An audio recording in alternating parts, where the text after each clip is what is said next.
A gente convidou hoje aqui para o 12 em Ponto o Dr. Igor Thiago Queiroz, que é infectologista, que vai conversar com a gente agora sobre essas doenças e como prevenir, como identificar, como tratar, né? E vamos dar boas-vindas aqui ao Dr. Igor Thiago. Seja bem-vindo, boa tarde. Boa tarde, com um grande prazer, estou aqui com vocês, né? Participando desse programa, com grande audiência aqui na cidade e talvez até no estado, né? Então, talvez não, com certeza. Então, o que precisar, que são dúvidas, estou aqui para a gente conversar. Doutor Igor, a gente vai começar por essa hepatite misteriosa, né, que acabou matando um bebê de apenas 4 meses de idade em Mossoró. Que doença é essa? Por que está sendo divulgada como hepatite misteriosa? Justamente por isso, porque a gente não tem ainda uma definição de qual é a causa, é o agente etiológico, o que é que está causando essa hepatite, né?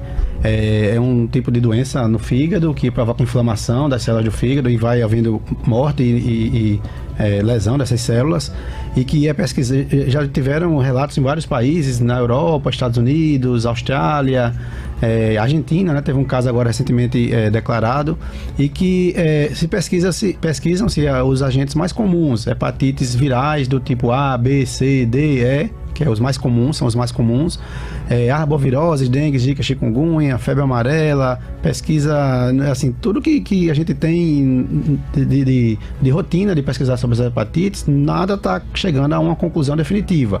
O que se vê ainda, alguma pequena relação, é que, assim, geralmente são crianças e adolescentes abaixo de 16 anos. Algumas delas conseguiram se provar que teve uma Covid previamente. Então, será que é algo relacionado a um pós-Covid? Talvez. E algumas outras % lá, acho que 70% dos casos estudados, tinham relação com um subtipo de um adenovírus. É um vírus que geralmente causa sintoma respiratório e que em crianças tem capacidade de provocar uma hepatite leve, mas que nessas crianças e adolescentes estão causando quadros mais graves. Mas assim, a gente não pode dizer, então se 70% for adenovírus, é adenovírus. Não, porque algumas crianças que chegaram a fazer transplante de fígado, de tão grave que chegou, o fígado que foi retirado, foi estudado e não tinha nada sobre esse adenovírus. Então não se conhece a causa, por isso dificulta a gente falar em prevenção. Mas aí eu lhe pergunto, e sintomas? Como identificar essa doença e se tem tratamento, se identificada precocemente? As hepatites, né, em geral, são doenças que vão causar febre, mal-estar, dor abdominal, náusea, vômito, dores musculares, um amarelo nos olhos, que a gente chama de icterícia, né? Nessa parte branca dos olhos, fica meio amarelada, a pele também. E em alguns casos pode causar também diarreia, e a diarreia e urina mais alaranjada, né? Mais escura. Então os pais devem ficar alerta. Esses sintomas podem ser sugestivos de hepatite? Sim e não, porque ao mesmo tempo ele confunde com as arboviroses, que a gente está tendo bastante casos, né? Então, um sintoma, vamos supor que a criança ou adolescente está apresentando mal-estar, febre, pode ser a tal hepatite, pode ser uma dengue, por exemplo. Então, na medida que essa pessoa vai procurar atendimento, vai fazer exames, se tiver alteração das enzimas hepáticas, que aí é um diagnóstico laboratorial, aí sim a gente vai suspeitar um pouco mais dessas hepatites. E tratamento? Suporte. E como a gente não sabe o que é difícil dizer que existe um remédio, até porque para as hepatites virais é suporte. E quando a gente fala suporte é repouso, hidratação, fazer medicações sintomáticas quando necessárias, mas nada é ainda definido. Doutor, e essa varíola do macaco, o que é isso? Veio para acabar com o tédio dos infectologistas, né? A gente não tem sossego, né? Não tem mesmo, né?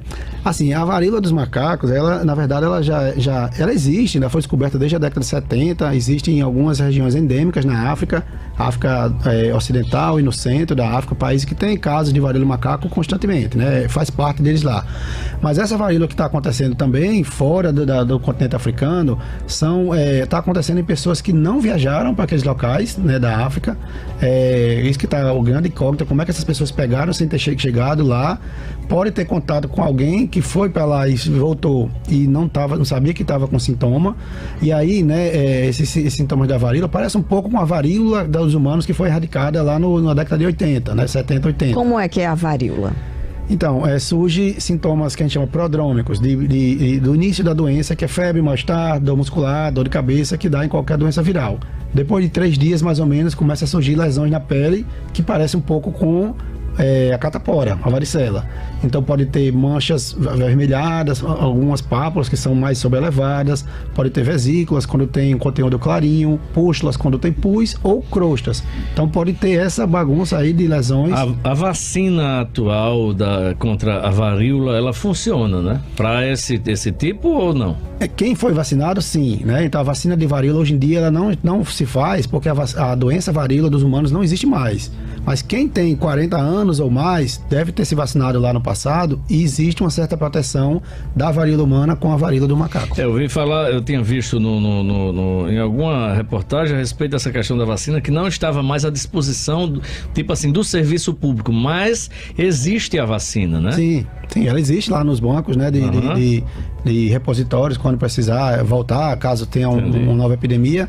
Então... ela nem é mais fabricada em grande escala, em larga escala, né? Ela existe. Então, assim, ela pode ser aplicada numa certa população para fazer um bloqueio ali da doença. Mas como a doença está tendo casos esporádicos no mundo inteiro, é difícil a gente pegar uma vacina, uma produção rapidamente. Como é que pega? Também é vírus do ar? Pode ser tanto por secreção respiratória, pode ser por contato direto com as lesões de pele ou através de fluidos corporais, saliva, urina, fezes, né? Então a transmissão é desse tipo.